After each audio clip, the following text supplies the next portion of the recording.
नमस्कार, स्वागत है आपका यूपी तक में। मैं हूं कुमार अभिषेक और आज हमारे साथ हैं उत्तर प्रदेश के मुख्यमंत्री योगी आदित्यनाथ। हम इस वक्त बुंदेलखंड में हैं और बुंदेलखंड में झांसी में मौजूद हैं, जहां से तीसरे चरण का जो चुनाव है 20 तारीख को, उसमें बुंदेलखंड भी है। लेकिन मुख्यमंत्री जी, स्वागत है आपका यूपी तक पे। हमारा सबसे पहला सवाल यह है कि 2 चरण तो निकल चुके हैं। 2 चरण में, पहले और दूसरे चरण में आपका क्या आकलन है? क्योंकि अखिलेश यादव ये दावा कर रहे हैं कि 2 चरणों में 100 सीट से ज्यादा बीजेपी समाजवादी पार्टी जीत रही है और अब बीजेपी की हवा निकली है। आपका क्या आकलन? देखिए, मैं आपको धन्यवाद दूंगा कि आपके मुंह से पहले ही निकला है कि बीजेपी 100 सीट जीत रही है। तो जब सच आप बोल ही दिए हैं तो मुझे बोलने की आवश्यकता क्या है? मेरा तो देखिए, समाजवादी आप यहाँ पार्टी पे झांसी की रानी लक्ष्मीबाई के किले के नीचे हम बैठ करके बात कर रहे हैं और यह सत्य का स्थान है, वीर भूमि है, वीरांगनाओं की भूमि है। इसमें सच निकल ही जाता है। जो सच आपके मुंह से निकला है वही सच है कि तो भारतीय जनता पार्टी 80% सीटें जीत रही है और 80% सीटें भारतीय जनता पार्टी के पक्ष में आएंगे। मेरा अनुमान है कि भारतीय जनता पार्टी 113 सीटों पर चुनाव हुए हैं और मेरा अनुमान है कि 85 से लेकर 90 सीट भारतीय जनता पार्टी पाएगी। आप पिछली बार 91 जीते थे, इस बार 85 से 90 है। थोड़ा सा आपके हिसाब से भी सीटें कम हो रही हैं। अभी तो ये फर्स्ट एंड सेकंड फेज है। अब ये इलेक्शन जनता के हाथों में आ चुका है। अब ये चुनाव आगे बढ़ते बढ़ते 80 बनाम 20 के लक्ष्य को लेकर के आगे बढ़ेगा और भारतीय जनता पार्टी प्रचंड बहुमत की सरकार 2017 की तरफ बनाएगी। मुख्यमंत्री जी, 80 बनाम 20 बहुत ज्यादा चर्चा में आया। 80 बनाम 20 का लोगों ने सीधा मतलब निकाला हिंदू बनाम मुस्लिम। 80 बनाम 20 का मतलब क्या है? क्या सचमुच ये ध्रुवीकरण की राजनीति है? जो दंगा पसंद करते हैं, पलायन कराने वाले जिम्मेदार लोग हैं, अपराधी हैं, पेशेवर माफिया हैं, गुंडा टैक्स वसूलने वाले लोग हैं, बेटी और बहनों की सुरक्षा के लिए खतरा बने हुए तत्व थे, गरीबों की योजनाओं पे डकैती डालते थे और जो लोग प्रदेश में विकास की योजनाओं में डकैती डालते थे वे सभी लोग 20% में हैं और जो लोग प्रदेश को दंगा मुक्त, भय मुक्त, अराजकता से मुक्त, गुंडा टैक्स से मुक्त एक आदर्श व्यवस्था बनाने के पक्षधर थे, जिन्हें शासन की विकास की योजनाएं और गरीब कल्याण की योजनाएं अच्छी लगती हैं, वे सभी लोग 80% में हैं। तो चुनाव 80 बनाम 20 का हो चुका है। इसका कोई पोलराइजेशन से कोई लेना देना नहीं। मैं क्या कह रहा हूं, पोलराइजेशन क्यों नहीं होगा? जो दंगा समर्थक थे वे 20 में जाएंगे, जो दंगा मुक्त और भय मुक्त वातावरण चाहते थे वो 80 में आएंगे। दंगा मुक्त, भय मुक्त की आपने बात कही मुख्यमंत्री जी, लेकिन करहल में इस वक्त जो चुनाव हो रहे हैं वहां आपके प्रत्याशी पे ही हमला हो रहा है। मैंने कहा यह समाजवादी पार्टी की बौखलाहट को प्रदर्शित करता है। समाजवादी पार्टी हार की बौखलाहट में भारतीय जनता पार्टी के प्रत्याशियों पर हमला कर रही है और चुनाव आयोग को इसको संज्ञान लेना चाहिए। लेकिन लोग इसी से जोड़ते हैं कि जब चुनाव हुए पहले दूसरे फेज के, तो आपके कैंडिडेट्स ने कहा कि बूथों पर गड़बड़ी हुई है, कई जगह रीपोलिंग की मांग हो गई कि रीपोलिंग आप कराइए, कैंडिडेट पर हमला हो गया। किसी भी प्रत्याशी को मांग करने का पूरा अधिकार है। चुनाव सरकार नहीं कराती, चुनाव आयोग कराता है। चुनाव आयोग ने बहुत सारे जिलाधिकारी बदले थे, बहुत सारे पुलिस अधीक्षक बदले थे, तो चुनाव आयोग उसके प्रति जवाबदेही होता है। इलेक्शन में कोई गड़बड़ी होती है, इलेक्शन में कोई वो ऐसी बातचीत होती है तो इलेक्शन कमीशन को स्वयं उसका संज्ञान लेना चाहिए। लेकिन उसी से ये निकलता है कि ऐसा लगता है कि जब बीजेपी के लोग ही खुद ये मांग कर रहे हैं कि गड़बड़ियां हुई हैं, उनके कैंडिडेट धरने पर बैठ रहे हैं, तो ऐसा लगता है बीजेपी कमजोर पड़ी है। कमजोर नहीं पड़ी, बीजेपी सच के साथ खड़ी है और बीजेपी ने ध्यान आकर्षित करने का प्रयास किया है कि व्यवस्था जब ईमानदारी के साथ काम कर रही है तो कोई हस्तक्षेप करेगा उसमें, तो उस हस्तक्षेप से इस प्रकार की गड़बड़ियां पैदा होंगी। इसी बीच में हिजाब विवाद आ गया। आपने कहा कि शरीयत के हिसाब से नहीं चल सकता और तो सवाल सीधा है, क्या उत्तर प्रदेश में जो लड़कियां हैं, मुस्लिम लड़कियां, क्या वो हिजाब पहनकर स्कूल नहीं आ सकती? मैं ये पूछना चाहता हूं, क्या 3 तलाक की कुप्रथा को जारी रखने देना चाहिए? क्या आधी आबादी को न्याय नहीं मिलना चाहिए? क्या उन्हें जीवन के प्रत्येक क्षेत्र में आगे बढ़ने का अवसर नहीं मिलना चाहिए? हमारी व्यक्तिगत स्वतंत्रता हमारा व्यक्तिगत विषय हो सकता है, शरीयत या व्यक्तिगत कानून किसी के व्यक्तिगत उसका विषय हो सकता है। हमें संस्थाओं को इससे ऊपर रखना पड़ेगा, और मुझे लगता है यही देश के हित में भी है और सबके हित में है। जब आपने बात कर दी इसकी, तो एक बड़ी तेज मांग इस वक्त उठी है, और हम लोगों ने उत्तराखंड में भी देखा है कि बीजेपी ने ऐलान कर दिया है कि आते ही वो कॉमन सिविल कोड लेकर के आएंगे। तो मुख्यमंत्री आप हैं, आप चुनाव बाद पार्टी जीतती है तो आप चेहरा होंगे, मुख्यमंत्री होंगे, तो ये बताइए, क्या आप कॉमन सिविल कोड आप लागू करेंगे? देखिए, कॉमन सिविल कोड का सब्जेक्ट जो है स्टेट सब्जेक्ट नहीं है, एक। दूसरा, मैं हमेशा इस बात का पक्षधर हूं कि बाबा साहब भीमराव अंबेडकर के द्वारा बनाए गए संविधान का सम्मान होना चाहिए, और संविधान के अनुरूप ही देश की व्यवस्था को और सभी संस्थाओं का संचालन होना चाहिए, किसी व्यक्तिगत कानून से नहीं या शरीयत से नहीं। लेकिन आपके एक प्रदेश में कहा गया कि लागू करेंगे। हमें क्या कर रहा हूं ना, हाँ। अपनी अपनी बात है, होना चाहिए भी। जो चीज होगा समय आने पे सक्षम अथॉरिटी और सक्षम सरकार स्वयं निर्णय ले लेगी। मुख्यमंत्री जी, हम थोड़ा बुंदेलखंड के मुद्दे पर आते हैं। बुंदेलखंड सबसे पिछड़ा है, कहा यह गया कि बुंदेलखंड में आपकी योजनाएं सबसे ज्यादा हैं, नल जल योजना, जमीन पानी की योजना आपने लागू की, डिफेंस कॉरिडोर, बुंदेलखंड के कई कॉरिडोर बनाए। आपको लग रहा है कि इसका फायदा आपको मिलने जा रहा है, या जमीन पर अभी भी योजनाएं पूरी तरीके से नहीं होती? देखिए, बुंदेलों ने एक तय कर लिया है, हर बुंदेलखंड वासी इस बात के लिए पूरी मजबूती के साथ खड़ा है कि जिन लोगों ने 70 वर्षों तक एक एक बूंद पानी के लिए तरसाया था, उनको कायदे से सबक सिखाएंगे। आज हर घर नल की योजना यहां लागू हो रही है। प्रधानमंत्री मोदी जी के विकास का यह विजन जमीनी धरातल पर दिखाई देता है। हर घर नल, पाइप पेयजल की स्कीम, हर गांव में आप जाएंगे, कहीं पाइप बिछ रहे हैं, कहीं ओवरहेड टैंक बन रहे हैं, कहीं पर ट्रीटमेंट प्लांट बन रहा है। पानी भी कैसा, आरओ का पानी फेल हो जाएगा।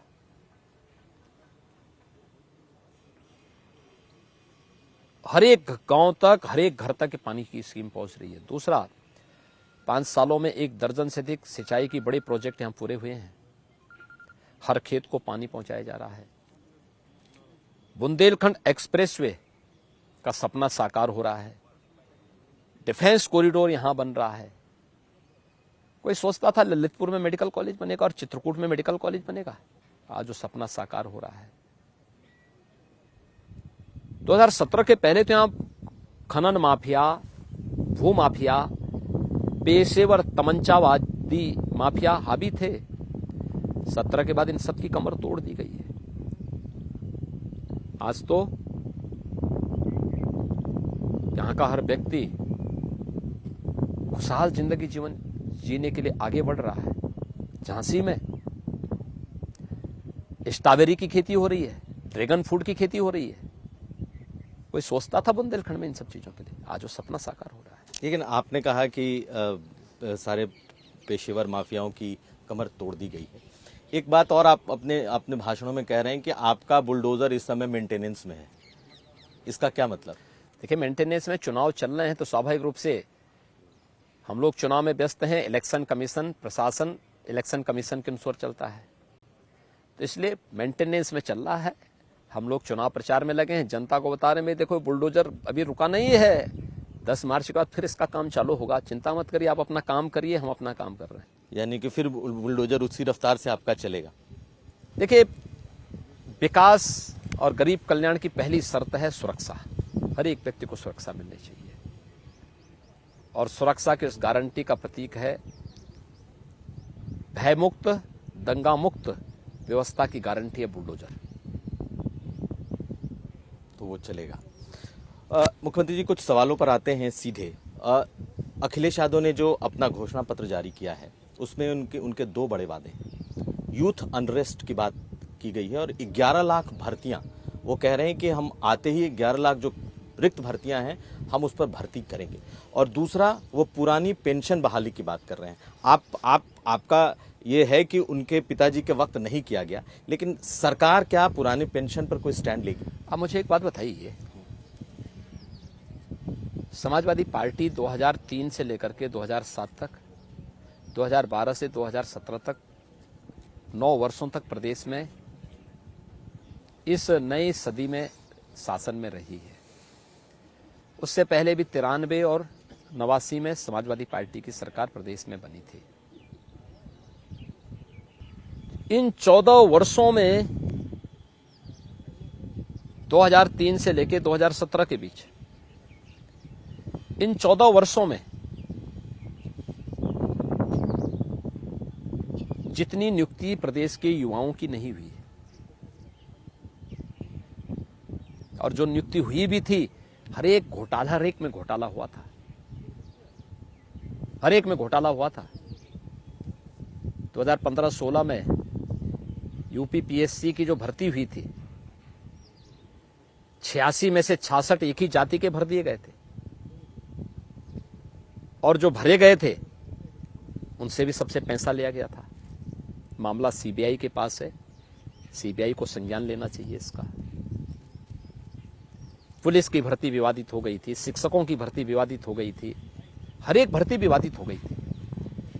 लेकिन मुझे गर्व है कि मैंने अपने प्रदेश के 5 लाख युवाओं को पारदर्शी भर्ती प्रक्रिया के साथ सरकारी नौकरी दी है। अगर मैं 3 से लेकर के 17 के बीच में देखूं तो 5 लाख नौजवानों को सरकारी नौकरी नहीं मिली।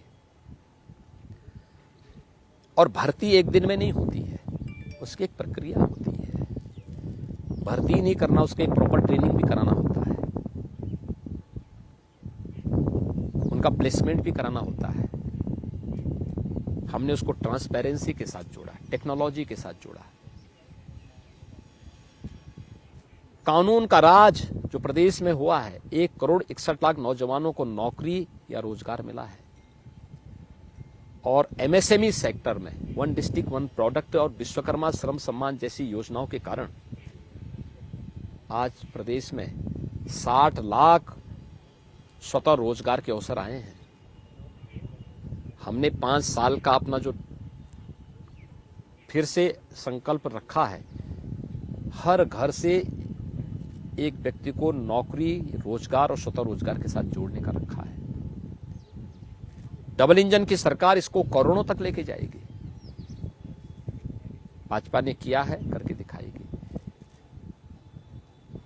जिनके यहां रोज दंगे होते थे, जिनके शासनकाल में पूरे प्रदेश में माफिया हावी थे, पेशेवर अपराधी हावी थे, जिन पेशेवर अपराधी और माफियाओं को ये लोग फिर से प्रत्यक्ष या बैकडोर से फिर से चुनावी मैदान में लेके आ रहे हैं।